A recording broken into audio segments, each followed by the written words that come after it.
Hello everybody. This is my sixth lecture on transistor design and applications.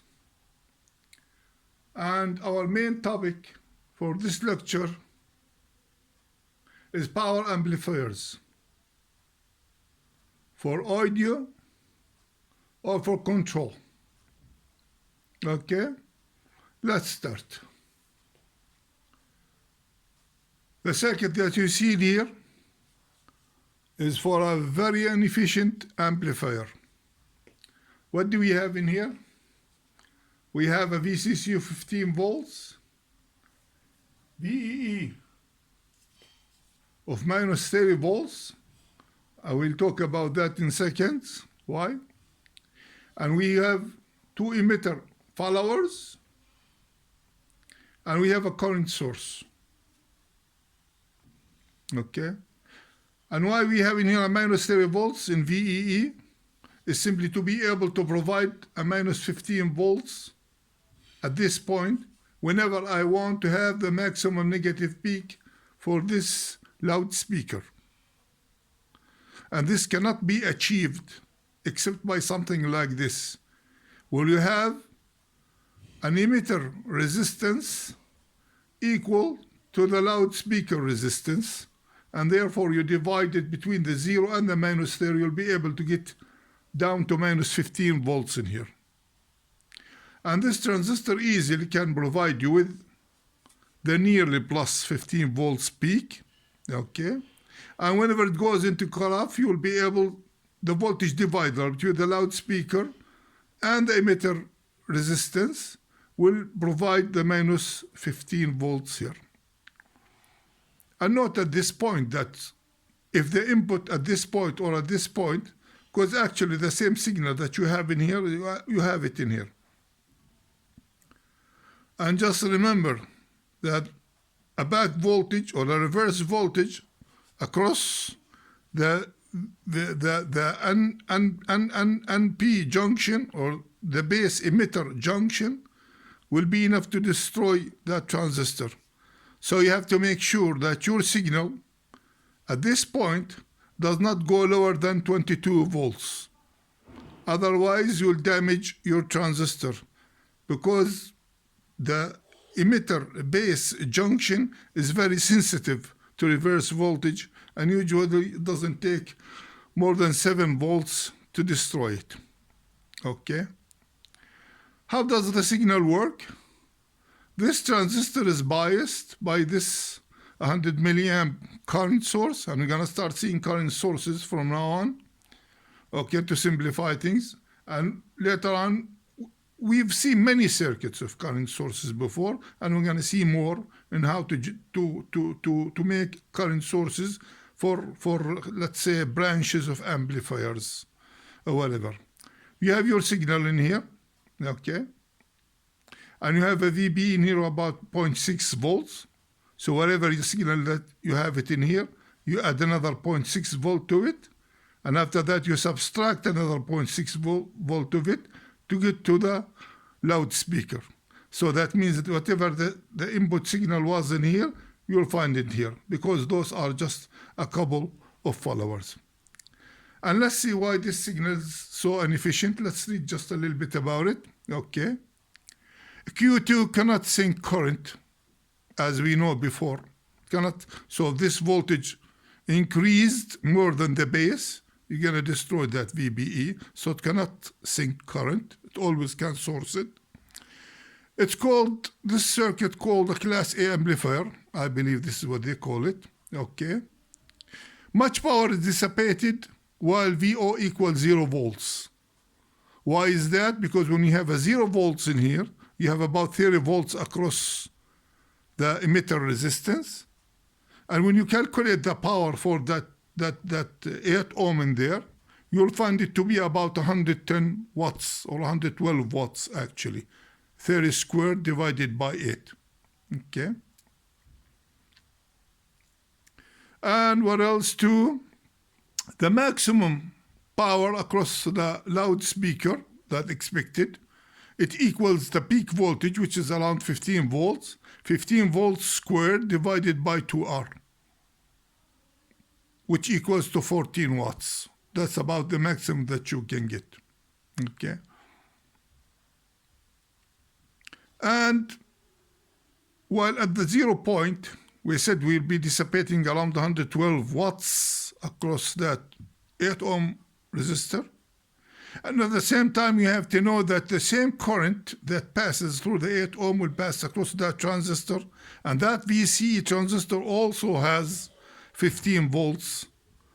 So that means Q2 will always be dissipating around 30 volts divided by 8.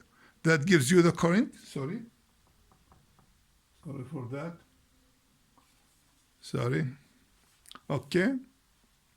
So you got your VCE to be 15 volts and the current to be equal 30 over 8. Multiply them together, you got 55 watts. So I mean, what kind of amplifier is this? Where you are wasting around 112 watts on the emitter resistor and another 55 watts at Q2 across, dissipated by Q2. So you are talking around 170 watts wasted while VO at 0. I mean, this is enough to pollute the environment. Okay? Might widens the whole of the ozone layer, as a matter of fact.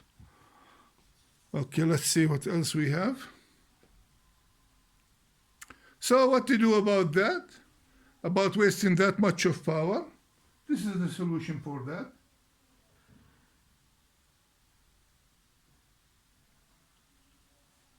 The solution is simply a push-pull amplifier, or a push-pull follower, as it's called.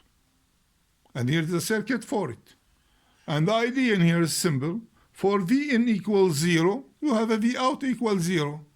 Not 170 watts like we've seen before. Okay? And there will be no power dissipation across the transistors. And we've seen here that we have a plus 15 for VCC and minus 15, okay, for Q2 for VEE. And we have our loudspeaker connected to the ground directly. Okay? And this signal also is supposed to be at the ground when there is no input signal. So, and no power is dissipated. But this, of course, creates another problem. What that problem is, whenever you want to drive that signal to the loudspeaker, okay, you have to overcome the VBE of Q1. And the same thing for Q2. So whatever your signal in here, you have to deduct 0.6 volt of it, and whatever is left is considered to be a positive peak for the load. The same thing for Q2. And we can see this through this graph in here. Okay. Well, you have, this is the input signal up there, signal in, and there is a signal out, which is the emitter.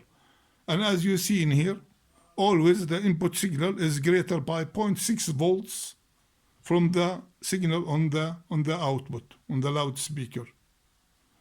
And around here, around the 0.6 volt, you got something called the crossover distortion.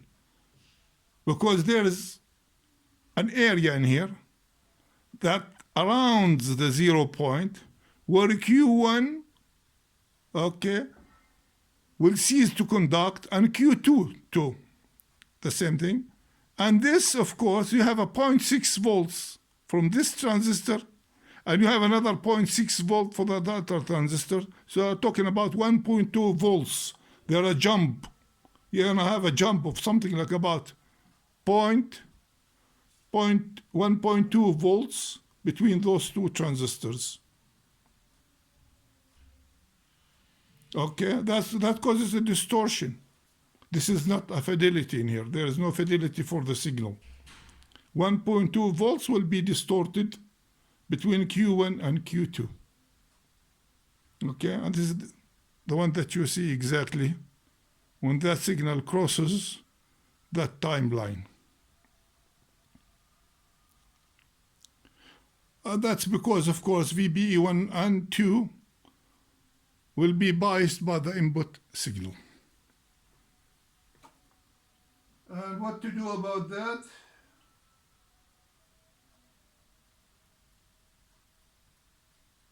Let's see what we can do about that.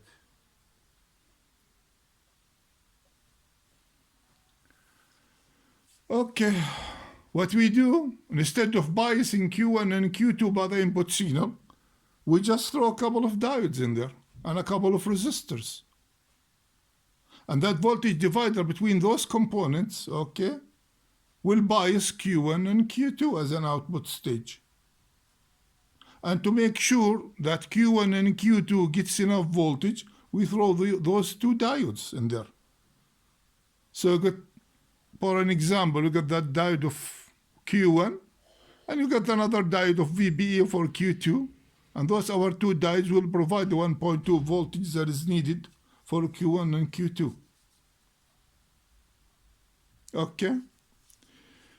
Use diodes to bias Q1 and Q2, but if, that's a big if in there, if delta VD over delta T, or delta VDs I should say, over delta T is greater than delta VBE over delta E, then a thermal runaway will occur. What does that mean? That means in many cases, if you are not choosing carefully the type of diodes that you are using for the transistors, you might end up with a thermal runaway. And that's when the temperature coefficient of these diodes is higher a little bit than those transistors. Okay? No, that means it's the opposite. Okay? If the transistors, thermal coefficient of the transistors are higher than those diodes, okay, you're going to have a thermal runaway. What does that mean? That means usually, as we said before, delta VBE over delta E is around 2.2 minus 2.2 millivolts, okay? So in case if it becomes 2 or 2.1, less than that, you're going to have additional voltage across the VBEs. You're going to have more voltage across VBEs than it's needed. And when that happens, remember that 18 millivolts are enough to double the current in there. And 36 millivolts are enough to make a quadruple current source. Current through the ICs. So that means, or even 60 millivolts will increase the current by a decade, not just by 4 times the current. 60 millivolts will make it 10 times. What does that mean? That means you're going to have Q1 and Q2 are flying, okay, but no signal is there, just because of the temperature change. So this is very important, okay? As a matter of fact, my first amplifiers used to burn, and I didn't know why. I mean, after some search, I found that if you do not choose carefully, or if you don't make enough protection to make sure you are not get into the thermal runaway stage, otherwise your transistor will destroy while no signal is there. I mean, you are not getting anything out of it, and still they are destroyed by heat. I mean, you couldn't touch these transistors when they enter that stage. Okay, so what to do about that? The solution, we see the solution in here. The solution for thermal runaway is to use an emitter resistors. That's one thing, because we know a 2.2 millivolts drop across VBE, okay, they'll be passed to the 1 ohm. And that means you're going to have an additional current of 2.2 millivolts divided that by 1 ohm, which is 2.2 milliamps. Nothing, as a matter of fact, okay? So nothing like double or triple or 10 times that current, okay? So putting those resistors in here will make you avoid the thermal runaway. Is this emitter resistors? Sometimes a third diode is used instead of R2. In here, and what do we do in here? We put a potentiometer in here. That's exactly just to put those two transistors on the edge of conduction, okay? So let's assume you got 0.6 in here and 0.6 in here, and another probably 0.6 for those resistors. Okay, so you got your resistor in here to provide an additional 0.6 volt, and you adjust it to that. So you adjust to resistor. Sorry about that.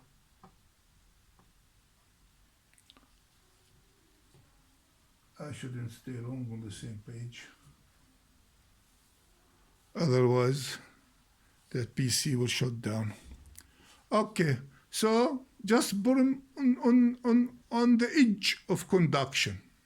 That's how you have to program this. And at the same time, consider, as a matter of fact, the temperature coefficient between the VBEs and those diodes that you have selected. Okay. So this is the idea of avoiding the thermal runaway. Let's move forward and see what else we have.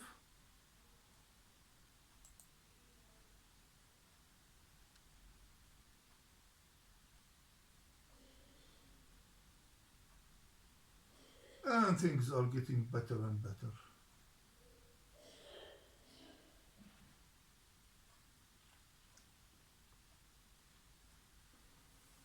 Okay, so what do we have in here? We have a lot of interesting things to talk about. Okay, first of all, instead of the two diodes and a resistor in here, we got something like a circuit called a VBE multiplier.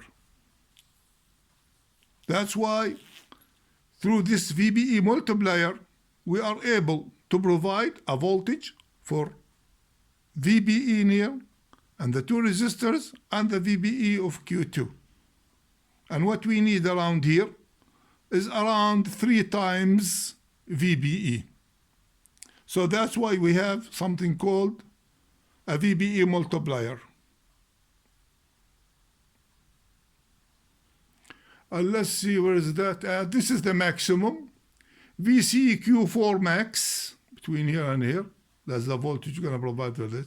What is the maximum of it? Maximum voltage of it is the VBE, our VBE in here, okay, multiplied by 1 plus 2.5K over 1K, which equals to around 3.5 VBE. So that's the maximum. Actually, you won't need more than 3. But this is to be able to adjust it. And how does the circuit work? It works that VBE in here programs this resistor, the 1K, and that gives you a current of around 0.6 milliamp. And that 0.6 milliamp will go whatever through that resistor is, according to where it's set. And according to this information, you got your equation in there.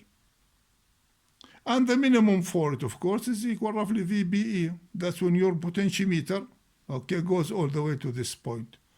So the minimum of VCE is around VBE 0.6, and the maximum is around 3.5 times the VBEs. Okay, this is how we set the biasing for to compensate for our VBEs and our resistors. Okay, and at the same time we are having our emitter resistance, like you see in here. This is to avoid any thermal runaway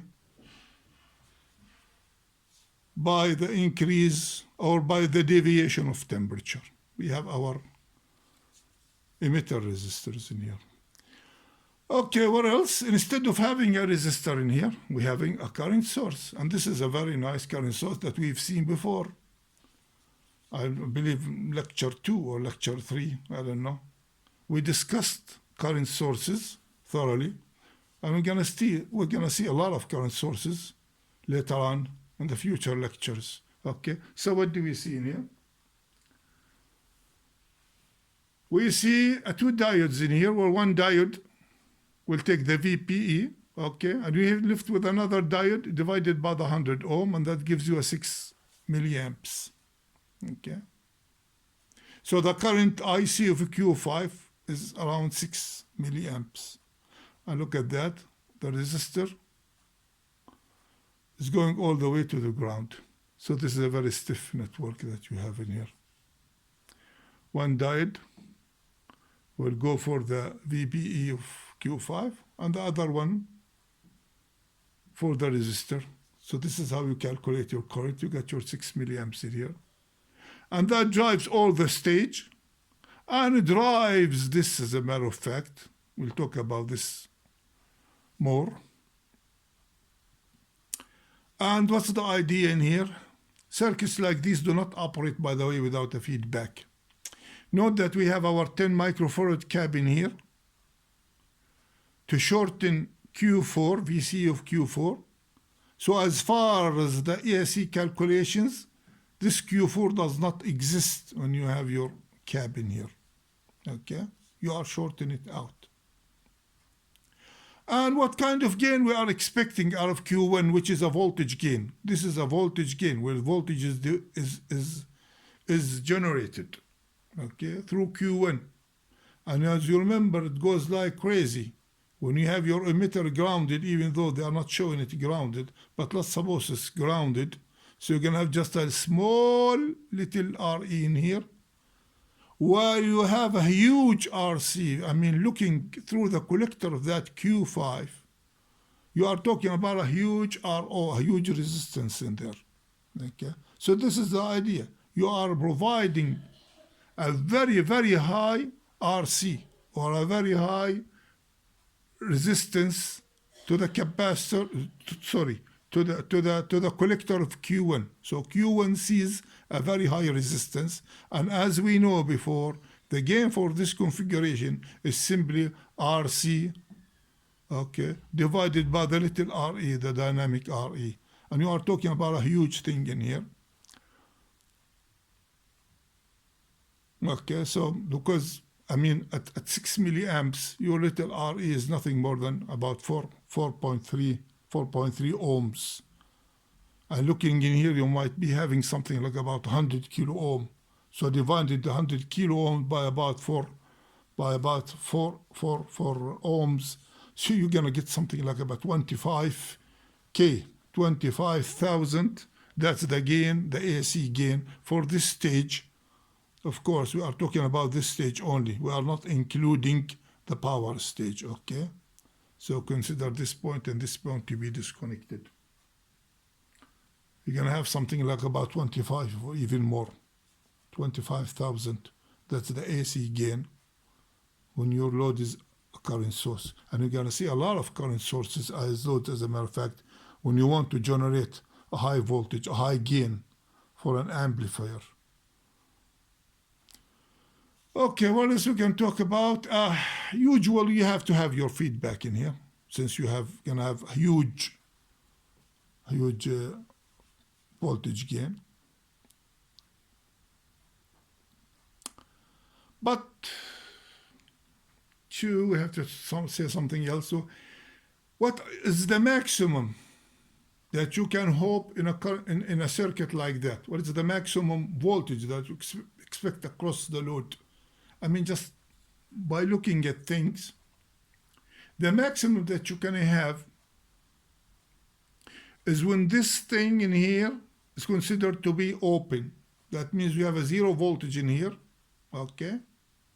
And that transistor is totally cut off. So what you have in here is simply a current source of 6 milliamps, and you have your VBE for Q2. You have that 1 ohm resistor, and you have your load.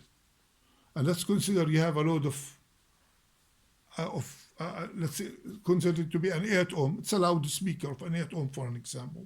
You have your ground, you have your 8 ohm, okay? You have another one here, which is around 1 volt. So you got around 1 ohm, so you got about around 10 volts, okay? 10 ohms, sorry.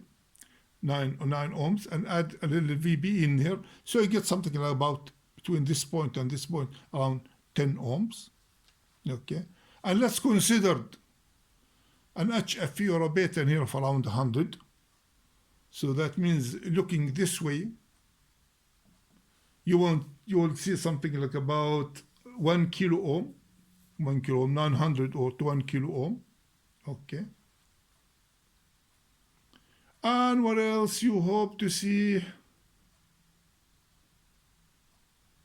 Let me see. I believe that's about it. So what is the maximum that you're gonna see in there?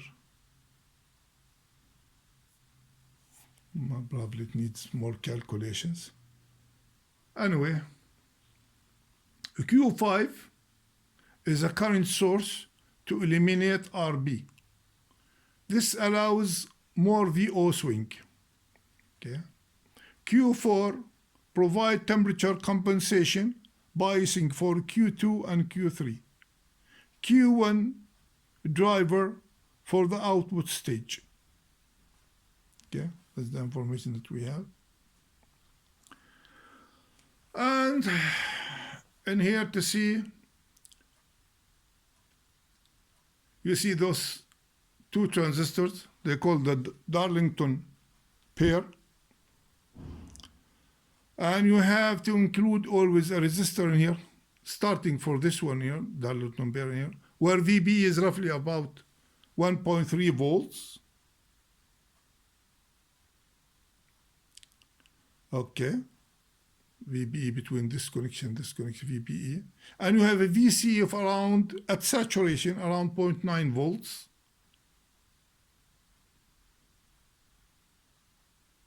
Okay. Let me see how this is calculated. You got this one saturated to 0.2, and you got another 0.7 in here.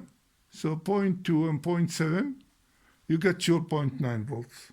That's how you get it when it saturates.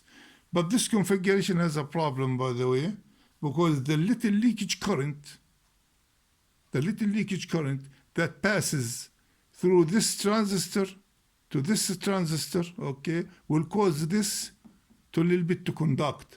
A very small leakage of Q1 will tend to make Q2 conduct, and this is the bad news.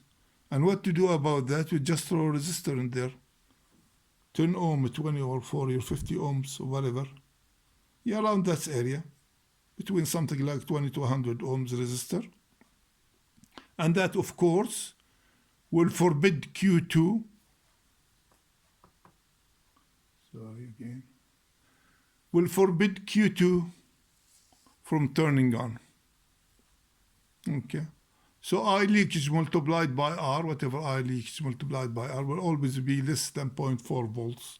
So Q2 will never conduct in a case like this.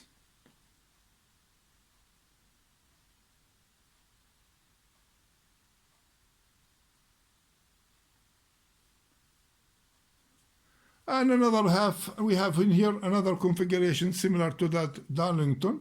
It's called the Zucchini connection, okay, where VC saturation, same thing, is around 0.9 volts, but consists of Q1, which is an NPN, and Q2, which is a PNP, okay. But the whole thing in here, when you look at it, is considered as an NPN transistor.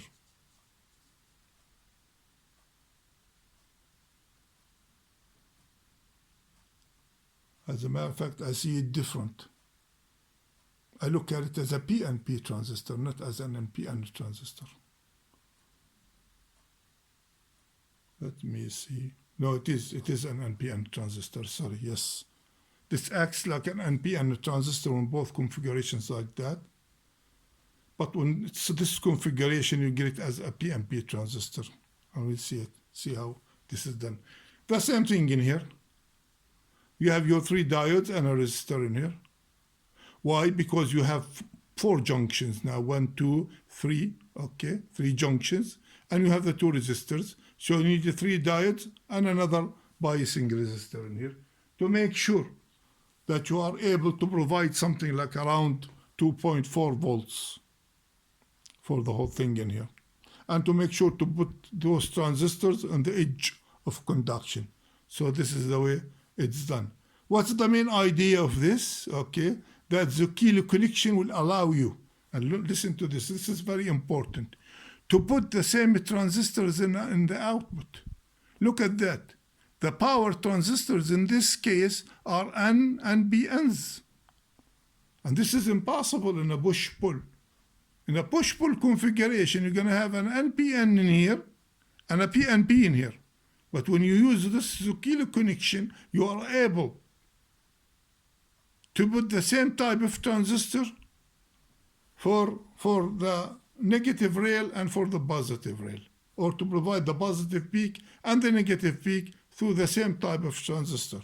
So this is the idea of the Zucchini connection, which is very useful. I mean, when you minimize the number of components in any system, to make it easier to provide parts and make it easier even to test or to replace or to maintain.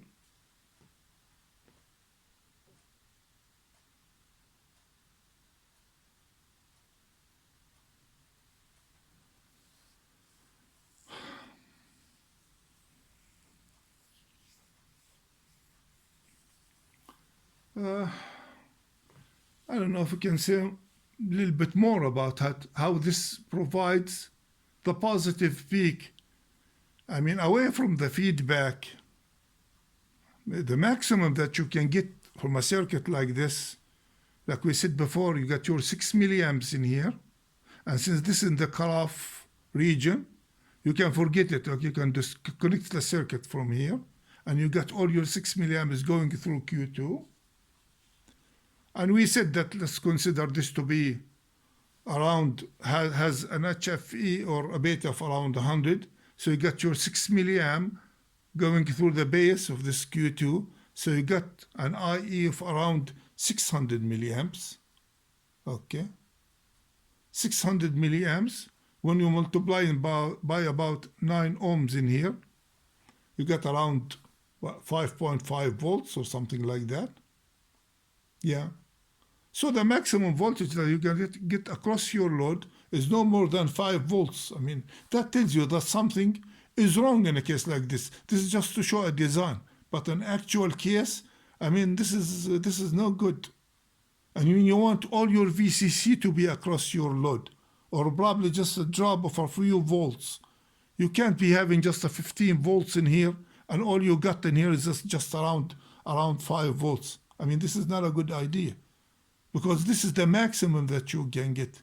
And of course, once you have your feedback, you're going to have a control over 1 to 3 to 5 volts, but more than that, you cannot have more than that, because this is what the maximum circuit can do for you. I mean, before multiplying things and trying to find what your voltages might be, I mean, you have to think of it, I mean, logically. If all the current in here goes through this path, you can't have more than 5 volts across your load. Okay. While at the negative peak, for the negative peak, you can have more, of course. With no doubt, you can have more. I mean, if you saturated this transistor with a high input signal, okay, that means this signal will be near ground.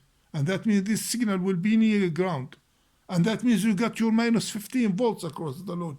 So by looking at the circuit in here, you can have a maximum positive peak of 5 volts and a negative peak of minus around 15 volts.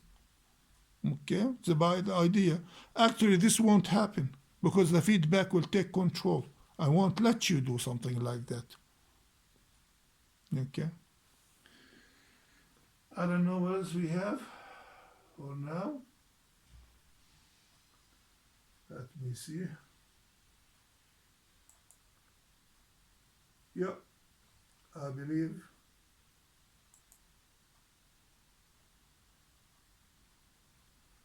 this is a good point.